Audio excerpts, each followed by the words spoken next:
안녕하세요. 강희경 전도사입니다. 10월임에도 불구하고 갑자기 찾아온 추위로 가을이 저만치 도망가 버린 느낌입니다. 고르지 않은 날씨 가운데 모두 강건하시고 평안하시길 기도합니다. 오늘부터 3일 동안 함께할 데살로니가 후서는 앞선 편지인 데살로니가 전서와 매우 밀접한 관계를 갖고 있습니다. 앞선 편지는 죽은 자의 부활 및 그리스도의 재림 때 일어날 일들에 대하여 교훈합니다. 그런데 데살로니가 교인들 중에는 그리스도의 재림과 관련한 교훈을 오해하고 그리스도의 재림을 준비한다는 이유를 핑계 삼아 생업도 포기하고 광신적인 열정으로 주님의 재림만을 바라보며 사는 사람들이 생겨났습니다. 거짓 교사들 가운데는 그리스도의 재림이 이미 이루어졌다 속이며 성도들을 더욱 혼란스럽게도 하였습니다. 뿐만 아니라 이 같은 거짓 교사들은 자신들이 성령의 계시를 받았다 또는 바울로부터 편지를 받았다 하면서 성도들을 미혹했습니다. 우리가 나누게 될 데살로니가 후서는 환난 중에 있는 성도들을 위로 격려하며 잘못된 종말관을 바로잡고 진리 안에서 규모 있는 생활을 해야 함을 가르칩니다. 오늘의 본문 데살로니가 후서 1장은 크게 세 단락으로 나눌 수 있습니다. 1절로 4절 첫 단락은 전형적인 인사와 함께 데살로니가 성도들로 인한 하나님 은혜에 감사하는 내용입니다.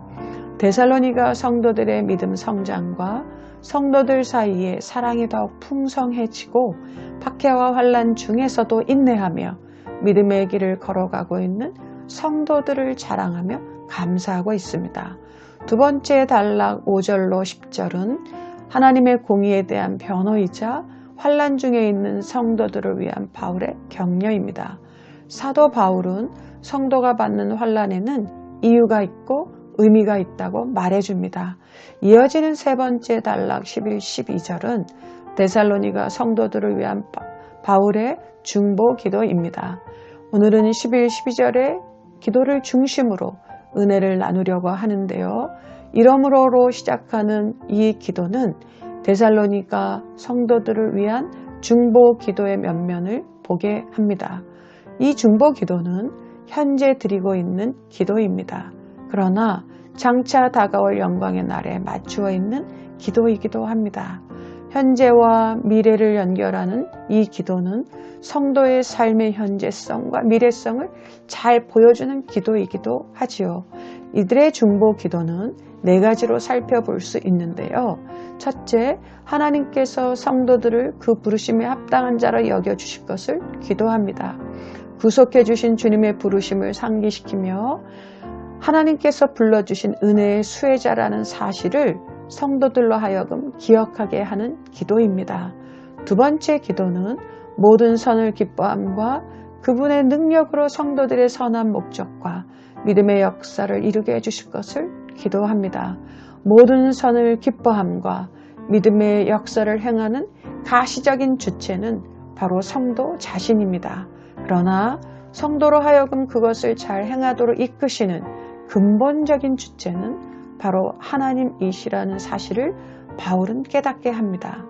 성도로 부르심을 하신 주체도 그리고 선을 기뻐하고 믿음의 역사를 이루게 하시는 그 주체도 하나님이심을 기억하도록 하는 바울의 기도는 절대자이신 하나님과 성도와의 관계를 잘 보여줍니다.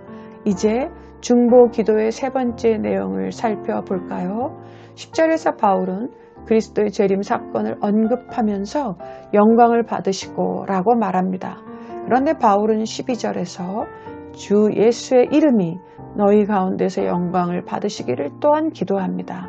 주 예수의 이름이라는 것은 잘 아시는 것처럼 예수 그리스도를 집약적 그리고 포괄적으로 나타내는 표현입니다. 바울은 바로 주님 자신이 성도들 가운데서 영광을 얻도록 기도합니다. 이러한 영광은 어떻게 얻게 할 수 있을까요? 바로 부르심을 받은 자들이 그 부르심의 목적에 합당하게 행할 때 자연스럽게 나타나는 것을 말합니다. 이제 네 번째 기도입니다. 너희도 그 안에서 영광을 얻게 하려 함이니라. 주 예수 그리스도만 영광을 얻는 것이 아니라 성도들 역시 영광을 얻게 하는 기도를 드리고 있습니다. 사랑하는 성도 여러분, 데살로니가 성도들을 위한 이 중보 기도를 통해 우리는 무엇을 배우고 무엇을 깨달아야 할까요? 환난과 거짓 교훈으로 위험에 직면한 성도들이 신앙의 성장과 더불어 마침내 영화에 이르게 되길 바라는 기도는 데살로니가 성도들만을 위한 기도가 아닙니다. 우리 모두를 위한 기도이자 우리가 마땅히 해야 할 기도입니다. 우리는 이미 미래를 약속받은 자들입니다. 예수 그리스도의 구속의 은혜로 현재를 살아가고 있지만 미래의 영광을 보장받은 필그림, 곧 순례자입니다. 현재를 살아가지만 이미 얻은 미래의 영광을 소유한 순례자들은 세상 가운데 고난과 환난은 피할 수 없는 삶일 수 있습니다. 그러나 성도가 세상에서 당하는 고난 또는 환난은 결코 무의미한 것이 아닙니다. 하나님의 공의로운 심판의 표이자 그리스도의 영광에 동참하게 하는 특권입니다. 그러므로 순례의 길을 걸어가는 성도는 낙심하거나 불편해하지 않아야 합니다. 순례의 길을 걸어가는 성도는 기도해야 합니다. 바울의 기도는 바로 우리에게 이 소망의 길이 있음을 제시하고 있습니다. 우리는 순례자입니다. 낙심하지 않고 기도하는 순례자요, 미래의 영광을 이미 소유한 순례자임을 기억하면서 오늘도 기도하는 우리 모두가 되길 바랍니다. 기도하겠습니다. 하나님 아버지, 우리를 부르시고 그리스도의 은혜 안에서 함께 거하도록 인도하시는 주님을 찬양하며 감사드립니다. 오늘도 그 믿음의 길을 걸어가도록 인도하여 주시옵소서. 예수님의 이름으로 기도합니다. 아멘.